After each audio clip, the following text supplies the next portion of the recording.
नमस्कार मित्रांनो, इलेक्शन बघतो आहोत आपण. आता मतदानापर्यंत आपण पोहोचलेलो आहोत. सो मतदान, मतमोजणी आणि निकालाची घोषणा. मतदानाला इंग्लिशमध्ये जो टिपिकल वर्ड आहे तो म्हणजे पोलिंग. Okay, polling. त्याच्यानंतर काउंटिंग म्हणजे मतमोजणी आणि निकालाची घोषणा म्हणजे डिक्लेरेशन ऑफ रिझल्ट. ओके. आता बघा, मतदानासाठी प्रत्येक मतदारसंघामध्ये अनेक मतदान केंद्र असतात. आपण बघितलेलं आहे. मतदान केंद्राला आपण काय म्हणतो? Polling booth. राईट. मतदान केंद्र म्हणजे पोलिंग बूथ असतं. ओके. एका मतदान केंद्रामध्ये साधारणतः 800 ते 1000 मतदारांची सोय असते आणि ही संख्या काही विशिष्ट परिस्थितीमध्ये 1200 पर्यंत जाऊ शकते. साधारणतः त्याच्यावर जात नाही नॉर्मल कंडिशनमध्ये. सो साधारणतः नॉर्मल रेंज 800 ते 1000, फार फार तर 1200 पर्यंत ही एका मतदारसंघातल्या मतदारांची संख्या असते. प्रत्येक मतदान केंद्रासाठी एक प्रिसाइडिंग अधिकारी असतो. आपण बघितलेलंच आहे. राईट. एक प्रिसाइडिंग अधिकारी असतो. त्याला मदत करण्यासाठी काही पोलिंग अधिकारी असतात. ते पण आपण बघितलेलं आहे. मतदान गुप्त पद्धतीने होतं म्हणजे तो जो माणूस असतो, जो मतदार असतो, जो मत टाकतो, त्याला संपूर्ण प्रायव्हसी दिलेली असते आणि प्रिसाइडिंग अधिकारी किंवा पोलिंग अधिकारी सुद्धा कोणत्याही प्रकारे त्याचं मत पाहू शकत नाहीत, अशी व्यवस्था केलेली असते. राईट. मतदान नॉर्मल कंडिशन मध्ये सकाळी 7 ते संध्याकाळी 6 वाजेपर्यंत असतं. नॉर्मल सगळीकडे. ओके. सकाळी 7 ते सायंकाळी 6 वाजेपर्यंत. पण लेटेस्ट जर आपण काही मागच्या निवडणुका बघितल्या तर त्याच्यामधलं मतदानाच्या काय आहेत टायमिंग आपण बघू.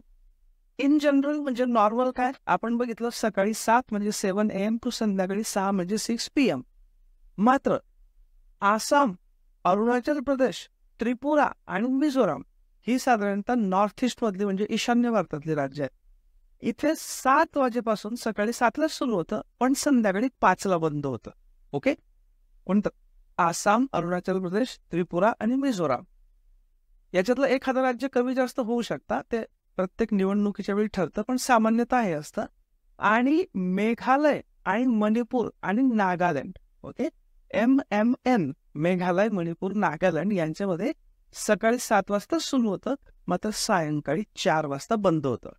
तर हे का होतं तर साधारणतः जी ईशान्येकडची राज्य आहेत तर ईशान्येकडच्या राज्यांमध्ये सूर्योदय लवकर होतो आणि सूर्यास्तही लवकर होतो. म्हणजे इनफॅक्ट आपण मागच्या महिन्यामध्ये आसाम, मेघालयला गेलो होतो तर सायंकाळी 5:30 वाजेला प्रॉपर अंधार पडलेला असायचं. 5:30 वाजेला. ओके. म्हणून हे 4 ते 5 वाजे दरम्यान तिथलं पोलिंग बंद होतं. आणि प्लस काही जर सेन्सिटिव्ह राज्य असली तर तिथे सिक्युरिटीचे सुद्धा इश्यू असतात. ओके. सो त्यानुसार सूर्यास्ताची वेळ आणि इतर सुरक्षा संबंधी बाबी लक्षात घेऊन ही मतं टाकण्याची वेळ थोडीफार बदलते. ठीक आहे. मतदानानंतर मतदाराच्या बोटावर शाई लावली जाते. सामान्यतः डाव्या या फिंगरवर शाई लावली जाते. ही जी शाई असते याच्यामध्ये साधारणतः 10 ते 18% सिल्वर नायट्रेट असतं. ओके. ही सिल्वर नायट्रेटची शाई असते आणि साधारणतः ती इथे अर्धी इकडे म्हणजे या त्वचेवर अर्धी या साईडला आणि थोडी अर्धी नखावर अशी लावली जाते, जेणेकरून इथे कोणाला असं घासून ती शाई काढणं फार कठीण जातं, अवघड जातं आणि म्हणून ते केलेलं असतं. Right. Okay.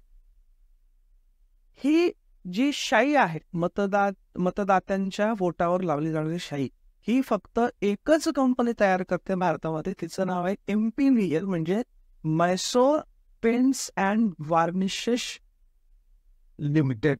Okay. MPVL, Mysore paints and varnishes limited ही एकमेव कंपनी आहे. ही बनवते आणि ही कंपनी नुसते भारतासाठी नाही बनवत तर दुसऱ्या देशांना सुद्धा ही शाई एक्सपोर्ट करते. ओके. 1962 पासून ही सिस्टीम सुरू झाली. शाईबद्दल जे संशोधन आहे ते CSIR ने केलेलं आहे, म्हणजे council of scientific and industrial research. ही जी भारतातली सायन्स मधली, विज्ञानामधली सगळ्यात मोठी अतिशय महत्वाची संस्था आहे संशोधन करणारी. तिने शाईबद्दलचं संशोधन केलेलं आहे.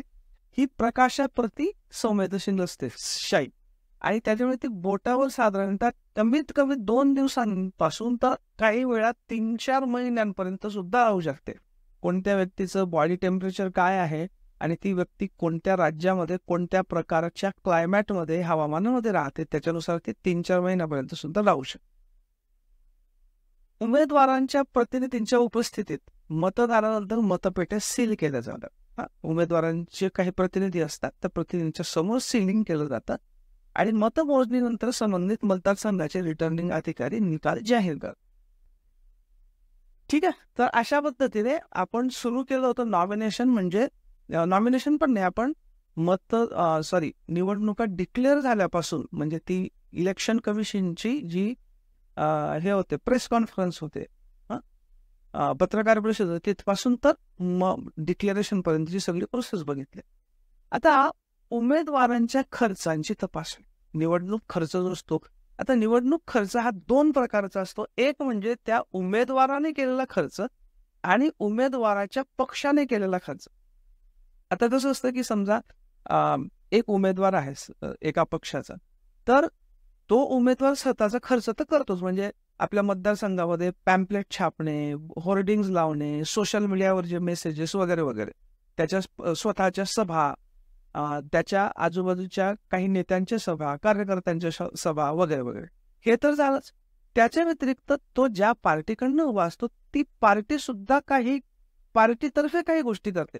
म्हणजे समजा ते पार्टीचे जे राष्ट्रीय पातळीवरचे नेते असतात, ते राष्ट्रीय पातळीवरच्या नेत्यांच्या सभा त्या मतदारसंघामध्ये होऊ शकतात, किंवा ते पार्टीचे होर्डिंग्स किंवा बॅनर लावतात.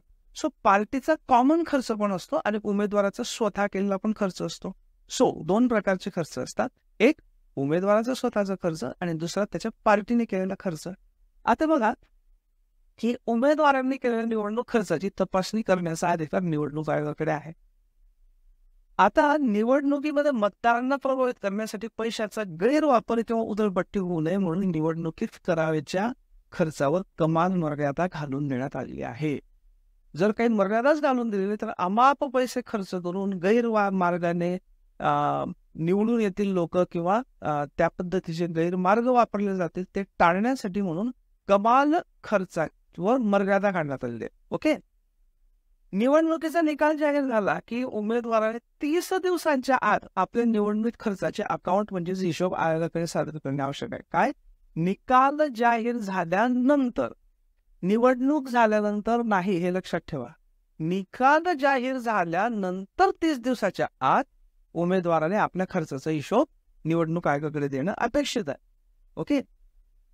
हे बघा, हँडबुक फॉर कॅन्डिडेट आहे, म्हणजे उमेदवारांसाठीचं हँडबुक इलेक्शन कमिशनने हे प्रकाशित केलेलं आहे. याची सॉफ्ट कॉपी इलेक्शन कमिशनच्या वेबसाईटवर अवेलेबल आहे. त्याच्यातलं मी हे घेतलेलं आहे बघा, स्क्रीनशॉट. त्याच्यात स्पष्ट लिहिलेलं आहे बघा की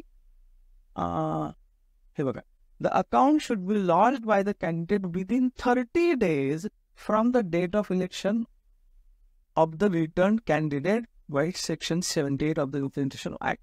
सो 30 दिवस निवडणुकांचा निकाल जाहीर झाल्यानंतर, राईट. काही पुस्तकांमध्ये चुकून 45 days दिलेला आहे, किंवा मग ती काहीतरी जुनी माहिती असेल, वॉटर. सध्याच्या घडीला 30 दिवस आहेत, ती बदलूही शकते, पण सध्या तरी 30 दिवस आहे. Okay, right. जर या दिलेल्या मुदतीमध्ये हिशोब सादर केला नाही किंवा कमाल मर्यादेपेक्षा जास्त खर्च केला तर उमेदवारावर कारवाई होऊ शकते. काय कारवाई होऊ शकते? उमेदवाराला अपात्र घोषित करू शकतं ECI आणि निवडणूक रद्द झाल्याची सुद्धा घोषणा करू शकतं. त्याला काउंटरमांड म्हणतात, म्हणजे निकाल रद्द करणे. ओके. सो काय, नंबर 1 म्हणजे की दिलेल्या मुदतीमध्ये हिशोब सादर केला गेला पाहिजे, आणि दुसरं म्हणजे त्या हिशोबानुसार ते कॅन्डिडेटने जी कमाल मर्यादा आहे त्याच्यापेक्षा जास्त खर्च केलेला नको. राईट. मग आता या कमाल मर्यादा काय आहेत? आता बघा, ही जी कमाल मर्यादा ही वेळोवेळी वाढवण्यात आलेली आहे. कशासाठी? 2-3 गोष्टींसाठी. नंबर 1 म्हणजे की वेळोवेळी महागाई वाढते, सगळ्या वस्तूंचे दर वाढतात, त्याच्यानंतर प्रचाराची साधनं बदलतात. पूर्वी फक्त फिजिकल प्रचार व्हायचा, होर्डिंग्स, पॅम्पलेट वगैरे वगैरे. आता सोशल मीडिया आलेला आहे. सो त्याच्यानंतर मतदारसंघातल्या लोकांची संख्या वाढते. सो अनेक वेगवेगळे घटक असतात की ज्याच्यामुळे निवडणुकीचा खर्च वाढतो. त्यामुळे वेळोवेळी निवडणुकीच्या खर्चाची ही जी कमाल मर्यादा आहे, मॅक्सिमम लिमिट आहे, हे वाढवण्यात आलेलं आहे वेळोवेळी. ॲट लेटेस्ट 2020 मध्ये इलेक्शन कमिशनने एक कमिटी बनवली होती. त्याच्यामध्ये श्री हरीश कुमार होते, जे retired IAS officer. Umesh Sinha हे सेक्रेटरी जनरल होते इलेक्शन कमिशनचे, आणि चंद्रभूषण कुमार हे सिनियर डेप्युटी इलेक्शन कमिशनर होते. सो या 3 जणांची मिळून एक समिती नेमण्यात आली होती 2020 मध्ये. कशासाठी?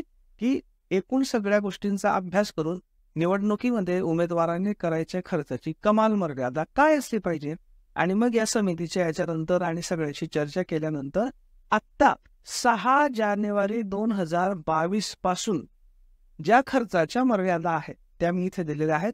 या खर्चाच्या मर्यादा बदलत राहतात. त्यामुळे तुम्ही हा व्हिडिओ जर कधी 2026, 27, 28, 29, 30 कधी ऐकत असाल तर लेटेस्ट आकडे जरूर बघा. हे मी 6 जानेवारी 2022 चे आकडे सांगतोय की जे 2024च्या इलेक्शनमध्ये लागू आहेत. काय आहेत ते? एकतर पहिला मुद्दा म्हणजे सरसकट सगळ्या ठिकाणी सारखी कमाल मर्यादा नाही. पहिला मुद्दा म्हणजे 2 भागांमध्ये विभागणी केलेली असते. एक म्हणजे लोकसभा आणि दुसरं म्हणजे विधानसभा. ओके, लोकसभा आणि विधानसभा. सो हे जे आहे हे लोकसभेसाठी आहे आणि हे जे आहे विधानसभेसाठी. Okay, right. आता त्याच्यात सुद्धा मोठी राज्य आणि छोटी राज्य किंवा छोटी केंद्रशासित प्रदेश असे 2 भाग केलेले आहेत.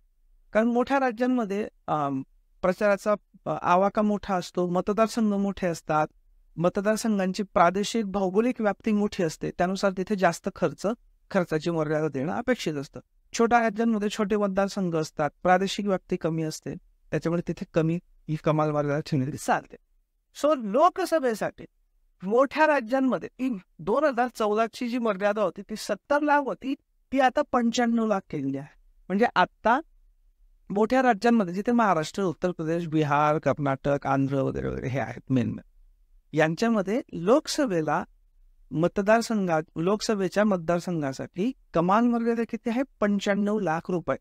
आणि काही छोटी राज्य आणि केंद्रशासित प्रदेशांसाठी पूर्वी जी 54 लाख होती ती आता 75 लाख केलेली आहे. थोडक्यात आत्ता लोकसभेसाठी खर्चाची कमाल मर्यादा मोठ्या राज्यांसाठी 95 लाख आणि छोट्या राज्यांसाठी 75 लाख आहे. ओके, 95-75 लक्षात ठेवा. आणि जी विधिमंडळाच्या निवडणुका आहेत, विधानसभांच्या निवडणुका आहेत, त्याच्या मोठ्या राज्यांसाठी 40 लाख आणि छोट्या राज्यांसाठी 28 लाख. कारण विधानसभेचे मतदारसंघ असतात हे छोटे असतात, लोकसभेच्या मानाने खूप छोटे असतात. इनफॅक्ट अनेक लोकसभा मतदारसंघांमध्ये 5-6 वगैरे विधानसभेचे हे असतात, मतदारसंघ असतात. ओके, सो त्यांची खर्चाची मर्यादा कमी ठेवण्यात आली. ती किती? 40 लाख आणि 28 लाख. 40 लाख मोठ्या राज्यांमध्ये, 28 लाख छोट्या राज्यांमध्ये. ही पूर्वी काय होते? 2014च्या हिशोबाने 28 लाख होते आणि 20 लाख होती. सो तुम्ही अल्टिमेटली आता लक्षात ठेवायचे आकडे कोणते? लोकसभेसाठी 95-75, विधानसभेसाठी 40 आणि 28. Okay, right.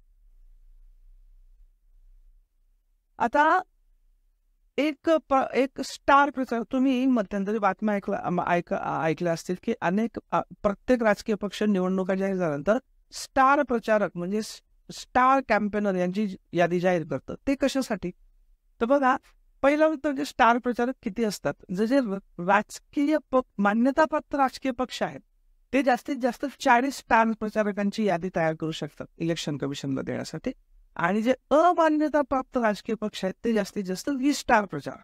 ओके, मध्यंतरी तुम्ही एक बातमी ऐकली असेल बघा की महाराष्ट्रामध्ये भारतीय जनता पार्टी, शिवसेनेचा एकनाथ शिंदे गट, किंवा ज्याला आता टेक्निकली खनी शिवसेना म्हणतात ती, आणि टेक्निकली म्हणजे इलेक्शन कमिशनच्या निर्णयानुसार, आणि अजित पवार गट राष्ट्रवादीमधला, या तिघांनी निवडून एकच स्टार प्रचारकांची यादी दिली होती. तर निवडणूक आयोगाने त्यांना सांगितलं होतं की स्टार प्रचारकांची यादी ही पक्षाची असते, त्याच्यामुळे तुमचे तिघांचे पक्ष वेगवेगळे आहेत, युती असले तरी तुमचे पक्ष वेगवेगळे आहेत, त्याच्यामुळे बीजेपीच्या स्टार प्रचारकांच्या यादीत एकनाथ शिंदे गटाचे स्टार प्रचारक येऊ शकत नाही किंवा अजित पवार गटाचे स्टार प्रचारक येऊ शकत नाही.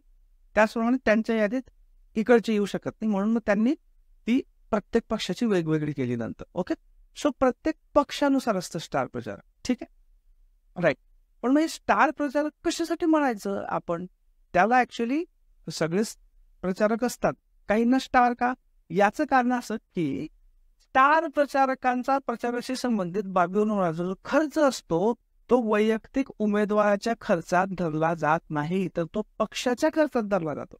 आता असं समजा मी उभा आहे, ओके, लोकसभेसाठी माझ्यावर किती मर्यादा आहे? 95 लाखाची मर्यादा आहे. समजा माझ्या मतदारसंघामध्ये मी समजा काँग्रेसचा असेल तर राहुल गांधींना आणलं माझ्या मतदारसंघामध्ये, किंवा बीजेपीचा असेल तर नरेंद्र मोदीजींना आणलं, बरोबर. मग त्यांच्या याच्यावर खर्च होईल. समजा त्यांच्या सभेवर 20 लाख रुपये खर्च झाला, माझ्या मतदारसंघात त्यांची सभा घेतली मी, तर माझे तर 20 लाख इथेच संपून गेले माझ्या 95 लाखाच्या हिशोबामध्ये. म्हणजे आता मला फक्त 75 लाख खर्च करता येतील, राईट. हे होऊ नये आणि वैयक्तिक उमेदवाराला त्याच्या खर्चाला सफिशियंट प्ले मिळावं म्हणून जे स्टार प्रचारक असतात, स्टार प्रचारकांवर झालेला खर्च त्या उमेदवाराच्या वैयक्तिक खर्चामध्ये धरला जात नाही. म्हणजे समजा मी काँग्रेसकडनं उभा होतो, तर राहुल गांधीजींची सभा झाली, त्याच्यावर समजा 20 लाख रुपये खर्च झाला, तर तो माझ्या हिशोबात धरला जाणार नाही. माझ्या तरी 95 लाख उरतील मला खर्च करायला, ओके. तसंच मी समजा बीजेपीकडनं उभा राहिलो आणि नरेंद्र मोदीजींची सभा झाली, त्याच्यात 20 लाख रुपये खर्च झाला, तो माझ्या ह्याच्यात काउंट होणार नाही. याच्यासाठी स्टार प्रचारक ही यादी असते, ओके. बऱ्याचदा आपण ऐकतो पण आपल्याला हे माहीत नसतं. आपल्याला असं वाटतं की हे स्टार प्रचारक म्हणजे हे फार स्टार आहेत म्हणून यांना स्टार प्रचारक, असं काही नाही. ते याच्यासाठी असतं बेसिक. आता राजकीय पक्षांनी एक पक्ष म्हणून किती खर्च करावा यावर मर्यादा नाही, हे पक्क लक्षात ठेवा. सो हा जो स्टार प्रचारकाचा खर्च असतो ना, हा कुठे जातो? पक्षाच्या खर्चात जातो, आणि पक्षाच्या खर्चावर मर्यादा नाही. ते कितीही करू शकता. खर्चाची मर्यादा कशावर आहे? इंडिव्हिज्युअल उमेदवारावर. पक्ष म्हणून तो कॉमन खर्च जो करेल निवडणुकांवर एकूण, त्याला मर्यादा नाही, ठीक आहे. आता जसं आपण बघितलं की इंडिव्हिज्युअल उमेदवाराने किती दिवसाच्या आत हिशोब देणं गरजेचं आहे? 30 दिवसांच्या आत निकाल लागल्यानंतर. त्याच पद्धतीने राजकीय पक्षाने 90 दिवसाच्या आत हिशोब देणं बंधनकारक आहे. किती? 90. सो इंडिव्हिज्युअल जो कॅन्डिडेट असतो, उमेदवार असतो, त्याने 30 दिवसाच्या आत, आणि राजकीय पक्षाने 90 दिवस म्हणजे साधारणतः 3 महिन्याच्या आत हिशोब देणं गरजेचं असतं. क्लिअर? राईट. आणि विधानसभा निवडणुका ज्या होतात त्याच्यात राजकीय पक्षाने 75 दिवसांच्या आत हिशोब देणं बंधनकारक असतं, ओके. सो लोकसभा असेल तर हे आपण कशाची गोष्ट करतोय? राजकीय पक्षाची. तर राजकीय पक्ष असेल तर, जर लोकसभा असेल तर 90 दिवसाच्या, आणि विधानसभा असेल तर 75 दिवसात. आदर्श आचारसंहिता लागू असण्याच्या काळात उमेदवार, त्याचे प्रतिनिधी, पक्ष सदस्य यांनी 50,000 पेक्षा जास्त रोकड किंवा 10,000 पेक्षा जास्त किमतीचा मुद्देमाल आपल्या वाहनांमध्ये ठेवता कामा नये. बघा, अनेक ठिकाणी निवडणुकीच्या वेळी नाकाबंदी होते. बघा, आमचे स्वतः इन्कम टॅक्सचे सुद्धा फ्लाइंग स्क्वॉड असतात, तर गाड्या अडवल्या जातात वगैरे. मग समजा एखादा उमेदवार असेल किंवा त्याचा पक्ष कार्यकर्ता असेल, सदस्य असेल, त्याचे प्रतिनिधी असतील, तर त्यांनी आपल्या गाडीमध्ये 50,000 पेक्षा जास्त रोकड किंवा 10,000 पेक्षा जास्त निवडणूक प्रचाराचं साहित्य ठेवता कामा नये. ते जास्त असेल आणि त्याचा जर हिशोब देता आला नाही तर ते जप्त होऊ शकतं. किती? 50,000 आणि 10,000. 50,000 रोकड म्हणजे कॅश, 10,000चा मुद्देमाल. आणि जे मान्यताप्राप्त राजकीय पक्षाचे स्टार प्रचारक असतात, ते स्टार प्रचारक यांना जास्तीत जास्त 1 लाखापर्यंतची रोकड आपल्या गाडीमध्ये ठेवतायत. त्याच्यापेक्षा जास्त असेल आणि त्याचा दुसऱ्या पद्धतीने पण त्यांना हिशोब देता आला नाही तर ती जप्त होऊ शकते, ओके. राईट. आता बघा, हे जे एक्सपेंडिचर आहे, या एक्सपेंडिचरवर अनेक वेळा वादविवाद उद्भवतात. जसं आपण एकदा बघितलं होतं की जो सत्ताधारी पक्ष असतो, सत्ताधारी पक्षाद्वारे गैरवापर होण्याची जी पॉसिबिलिटी असते, ही अनेकदा व्यक्त झालेली आहे. याच्या बाबतीत ज्यावेळी मी कॅग म्हणजे comptroller and auditor general of India, म्हणजे भारताचे नियंत्रक व महालेखा परीक्षक, यांचे व्हिडिओ तयार करत होतो. मी इंडियाचा अभ्यास करत असताना मी त्यांच्या वेबसाईटवर हे एक पुस्तक आहे, the comptroller auditor general of India analytical history 1947 ते 1989, R.K. चंद्रशेखर यांनी लिहिलेलं. हे स्वतः याच्यामध्ये होते, कॅगमध्ये. ते खूप जुनं पुस्तक आहे. या जुन्या पुस्तकामध्ये मी एक ठिकाणी उल्लेख वाचला आणि त्याच्यावरून मला कळलं की अगदी सुरुवातीपासून कशा पद्धतीने जे भारतातले नेते आहेत ते याच्या बाबतीत विचार करत होते. बघा, याच्यामध्ये लिहिलेलं आहे की द प्राईम मिनिस्टर, म्हणजे त्यावेळी पंडित जवाहरलाल नेहरू होते, prime minister expressed concern during his meeting with CAG on 4 October 1951. 4 October 1951 रोजी पंडित जवाहरलाल नेहरू यांची भेट नियंत्रक आणि महालेखा परीक्षकांशी झाली. त्यावेळी पंडित जवाहरलाल नेहरूंनी नियंत्रक आणि महालेखापरीक्षकांकडे एक हे मांडली, एक प्रॉब्लेम मांडला. काय प्रॉब्लेम मांडला की ते म्हणत होते he was being forced by authorities in charge of his security to travel in Indian Air Force plane, but he was anxious at the same time to evolve a formula in connection with any journey performed purely for party or political purposes, where fish should be recovered from himself and non-officials accompanying him purely for party purposes.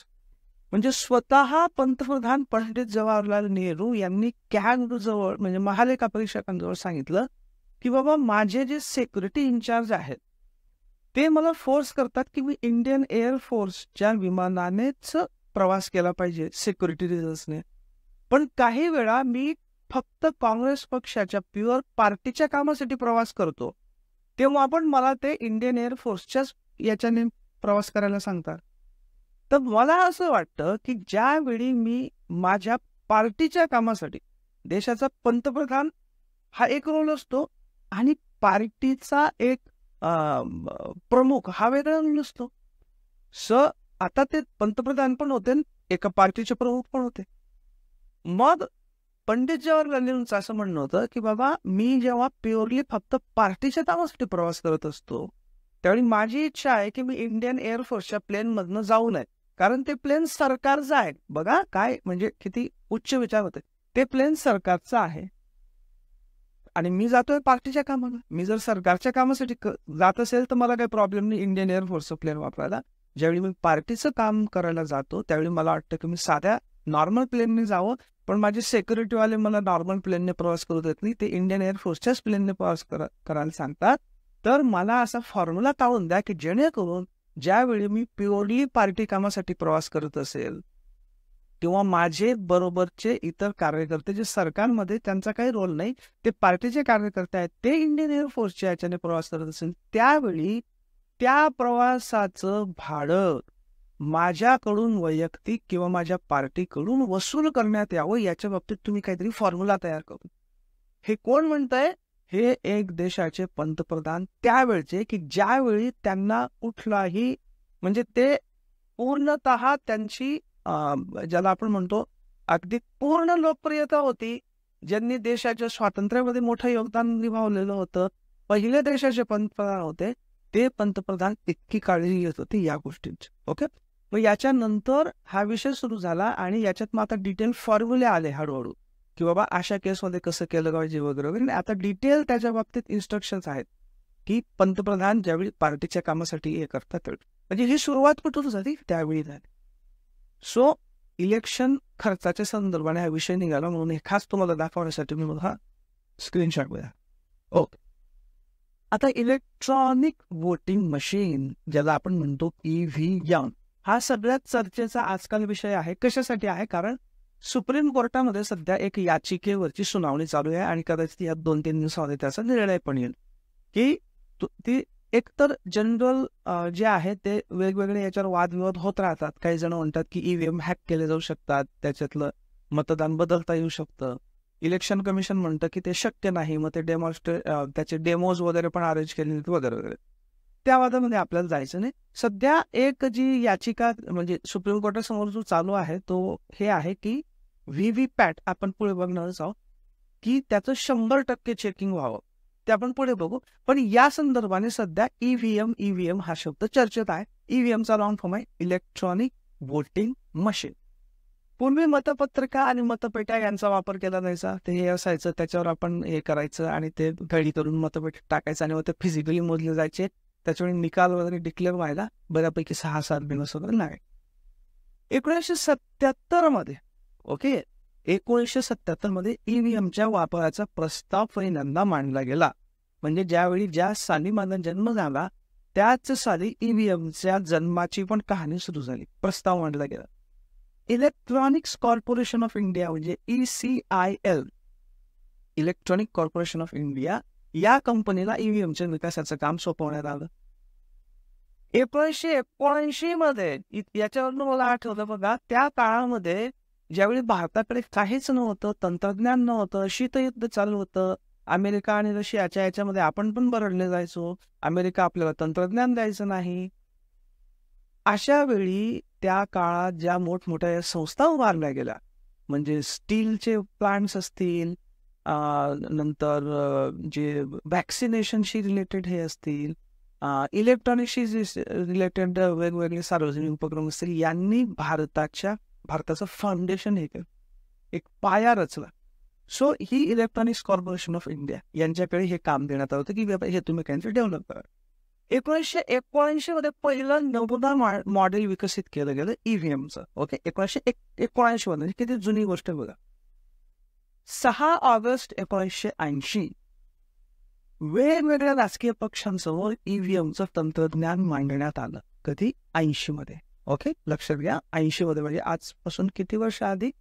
जवळपास 44 वर्ष, 44 years back पहिल्यांदा राजकीय पक्षांसमोर ते तंत्रज्ञान explain करण्यात, 6 August 1980. त्याच्यानंतर मग Bharat electronics limited BEL आणि इलेक्ट्रॉनिक्स कॉर्पोरेशन ऑफ इंडिया म्हणजे ECIL यांना ईव्हीएम बनवण्याचं काम सोपवण्यात.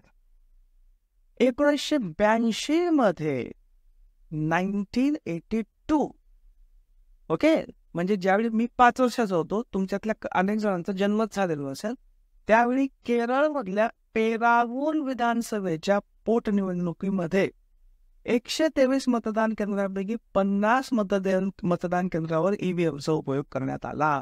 कधी? 1982. कुठे? केरळमध्ये. कुठे? पेरावूर विधानसभेच्या पोटनिवडणुकीत. याच्या आधी पण आपण केरळमध्ये बघितलं, आदर्श आचारसंहितेची सुरुवात तिथनं झाली होती. ईव्हीएमचा पहिला प्रयोग पण केरळमध्ये झाला होता. केरळ 100% साक्षर राज्य आहे. तिथलं दरडोई उत्पन्न प्रचंड जास्त आहे. आरोग्याच्या सेवा उत्तम आहे. निसर्ग सौंदर्य तर अप्रतिम आहे. कधी गेलात तर मुन्नार, थेकडी, अलेप्पी, कुमारगाव हे सगळं बघा, खूप सुंदर आहे. शक्यतो पावसाळ्यानंतर जा किंवा पण डिसेंबर जानेवारीमध्ये. सो याच्यावर ईव्हीएमचा उपयोग करण्यात आला. मात्र काय झालं की या निवडणुकी संदर्भात एक याचिका दाखल करण्यात आणि ते सुप्रीम कोर्टाकडे मॅटर गेलं. तर सुप्रीम कोर्टाने असं म्हटलं की जो लोकप्रतिनिधित्व कायदा आहे 1951चा, त्याच्या कलम 59 ते 61 मध्ये फक्त पेपर बॅलेटचा उल्लेख आहे, म्हणजे कागदावरच्या मतदान पत्रिकेचा उल्लेख आहे, ईव्हीएमचा उल्लेख नाही. त्यामुळे आधी तुम्ही लोकप्रतिनिधित्व कायद्यामध्ये बदल केला पाहिजे आणि त्या कायद्यामध्ये बदल करून त्यानंतर मग तुम्हाला ईव्हीएमचा वापर करता येईल. Okay, right. सो संसदेने कायद्यामध्ये दुरुस्ती करणं आवश्यक आहे. ओके, ठीक आहे. 1989 मध्ये, हे कधीची गोष्ट आहे? ही 1982 ची गोष्ट आहे. ओके, पण सुप्रीम कोर्टाचा निर्णय आला, लोकप्रतिनिधित्व कायद्यामध्ये बदल करणं आवश्यक होतं टेक्निकली वगैरे, त्याच्यामुळे हे थोडंसं पार गळलं. मग आपण येतो 1989 मध्ये. तिथे लोकप्रतिनिधित्व कायदा 1951 मध्ये दुरुस्ती करण्यात आली आणि ईव्हीएमच्या वापराची तरतूद करण्यात. 1989 म्हणजे सुप्रीम कोर्टाने म्हटलं होतं त्यानुसार लोकप्रतिनिधित्व कायद्यामध्ये बदल करण्यात आला आणि पेपर बॅलेट सोबत ईव्हीएमचा पण उल्लेख करण्यात आला. म्हणजे आता कायद्याने ईव्हीएमचा वापर करू शकतो.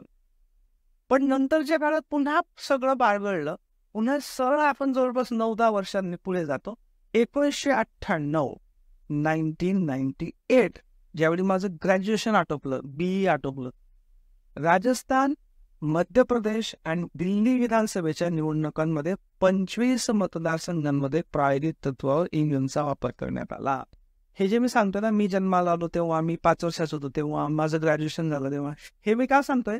अशाच पद्धतीने काही गोष्टी आठवण्यासाठी तुम्ही तुमचे जे वर्ष असतात वेगवेगळे, त्या वर्षांचा वापर करत चला, म्हणजे थोडंसं लक्षात ठेवायला सोपं जातं. सो 25 मतदारसंघांमध्ये कुठले 3 राज्य? राजस्थान, MP, दिल्ली यांच्या विधानसभेच्या निवडणुकीमध्ये. नंतर 99 मध्ये, म्हणजे पुढच्याच वर्षी गोवा विधानसभेच्या निवडणुकांमध्ये संपूर्ण राज्याच्या निवडणुकांसाठी इलेक्ट्रॉनिक वोटिंग मशीनचा वापर करण्यात आला. 98 मध्ये बघा, या 3 राज्यांच्या विधानसभा निवडणुकांमध्ये सगळीकडे ईव्हीएम नव्हतं वापरलं गेलं, फक्त 25 मतदारसंघांमध्ये. 99 मध्ये मात्र गोवा विधानसभेच्या सर्वच मतदारसंघांमध्ये ईव्हीएमचा वापर करण्यात आला. नंतर मे 2001, लगेच 2 वर्षांनी, म्हणजे बघा इथून याला जबरदस्त बूस्ट मिळाला. 98, 99, 1, 4. ओके, सो तामिळनाडू, केरळ, पुदुचेरी आणि पश्चिम बंगाल या राज्यांच्या विधानसभा निवडणुकांमध्ये सर्व मतदारसंघांमध्ये ईव्हीएमचा वापर करण्यात आला. म्हणजे एक अख्खं राज्य गोवा झालं, 1999 मध्ये, आणि त्याच्यानंतर हे 4 राज्य अख्खीच्या अख्खी ईव्हीएमने करण्यात आली. कधी? मे 2001 मध्ये. आणि 2004 मध्ये लोकसभेच्या सार्वत्रिक निवडणुकीमध्ये सर्व 543 लोकसभा मतदारसंघांमध्ये ईव्हीएमचा वापर झाला, आणि तेव्हापासून पूर्णपणे ईव्हीएम वरच आपण शिफ्ट झालेलो आहोत. कधीपासून? 2004 पासून. राईट? परफेक्ट. हे जे ईव्हीएम मशीन असतं बघा, ईव्हीएम मशीन मध्ये हे बेसिकली 3 कॉम्पोनंट असतात. एक जे असतं हे पीयू म्हणजे बॅलेट युनिट, म्हणजे इथे ऍक्च्युली आपण मत देतो. ओके, इथे मतदारांचं नाव असतं, सिरियल नंबर असतो आणि चिन्ह असतं. इथे आपण मत देतो म्हणून याला बॅलेट युनिट म्हणतात, बीयू. याला म्हणतात कंट्रोल युनिट, म्हणजे ते सगळे जे सॉफ्टवेअर किंवा त्याचं जे अल्गोरिदम असतं, सॉफ्टवेअर सारखाच पार्ट असतो, तो या कंट्रोल युनिट मध्ये असतो. आणि व्हीव्हीपॅट म्हणजे इथे बटन दाबल्यानंतर त्याची जी स्लिप तयार होते, फिजिकल स्लिप, कागदी स्लिप, ज्याच्यावरनं आता सध्या सगळं सुप्रीम कोर्टामध्ये आणि बाहेर पण वादविवाद चालू आहे, ते हे एक प्रकारचा, याला व्हीव्हीपॅट युनिट म्हणतात. याला तुम्ही साध्या भाषेमध्ये प्रिंटर म्हणू शकता. ओके, सो हे प्रिंटर समजा बेसिकली. पण ते आहे, त्याचं नाव व्हीव्हीपॅट आहे. व्हीव्हीपॅट आपण बघणारच आहोत. असे 3 असतात. ही डेव्हलपमेंटची जी टीम होती, AG राव आणि रवी वैया, प्रोफेसर IIT बॉम्बेचे होते. ठीक आहे. जे ईव्हीएम मशीन्स आहेत ते आपण सध्या नेपाळ, भूतान, नामिबिया आणि केनिया या देशांमध्ये एक्सपोर्ट करतो. ठीक आहे. आता एका बॅलेट युनिटमध्ये, म्हणजे हे जे एक बॅलेट युनिट आहे, एका बॅलेट युनिटमध्ये 16 उमेदवारांची नावं राहू शकतात. ओके, म्हणजे समजा एखाद्या मतदारसंघामध्ये 16 किंवा 16पेक्षा कमी उमेदवार असतील, नोटा धरून ना, नोटा म्हणजे नन ऑफ द अबव, ते धरून जर 16 उमेदवार असतील तर एकाच बॅलेट युनिटमध्ये काम होऊन जातं. पण 16पेक्षा जास्त पण उमेदवार असू शकतात. मग एकाच कंट्रोल युनिटला, हे एक कंट्रोल युनिट आहे ना, याला हे एक बॅलेट युनिट लावलं 16, याला अजून एक बॅलेट युनिट लावता येऊ शकतं म्हणजे अजून 16, याला अजून एक लावता येऊ शकतं अजून 16, असे रांगेने आपल्याला जे M3 प्रकारचं ईव्हीएम आहे, M3 प्रकारचे ईव्हीएम आहे, याच्यामध्ये 24 बॅलेट युनिट एकमेकांना जोडता येतात. किती? 24, म्हणजे 16 गुणिले 24, 16 16 16 असे 24 जोडता येतात. हे मी ऑफिशियली जे इलेक्शन कमिशनची वेबसाईट आहे त्याच्यावर जी ही बुकलेट आहे त्याच्यातनं घेतलेलं आहे बघा. A balloting unit caters up to 16 candidates in case of M3 EVM, म्हणजे M3 प्रकारच्या EVM मध्ये 24 balloting units can be cascaded together, म्हणजे एका पाठोपाठ एक लावता येऊ शकतात. For catering to 384 candidates including नोटा, म्हणजे नोटा धरून, नोटा म्हणजे नन ऑफ द अबव, म्हणजे मला याच्यावरती कोणालाच मत द्यायचं नाही हा जो ऑप्शन असतो ना, तो धरून एकूण 384 एवढ्या मतदारांची हे लावता येऊ शकते एका कंट्रोल युनिटमध्ये. ओके, त्याच्यापेक्षा मात्र जास्त झाले तर there will be problem. Okay, ठीक आहे. साधारणतः एका इलेक्ट्रॉनिक वोटिंग मशीन मध्ये जास्तीत जास्त किती मतदारांचं मतदान रेकॉर्ड करता येऊ शकतं? पूर्वीचं जे व्हर्जन होतं त्याच्यामध्ये 3840 मतदारांचं मत नोंदवता यायचं. नव्या व्हर्जन मध्ये मात्र इथे लिहायचं लावून घेत आहे, नव्या व्हर्जन मध्ये साधारणतः 2000 मतांची नोंद करता येऊ शकते. किती? 2000. पण हे ईव्हीएमच्या मॉडेलनुसार बदलत राहतं, त्यामुळे लेटेस्ट चेक करत राहायचं. आत्ताच्या घडीला एका बॅलेट युनिटमध्ये 2000 मतदारांचं मत रेकॉर्ड करता येऊ शकतात.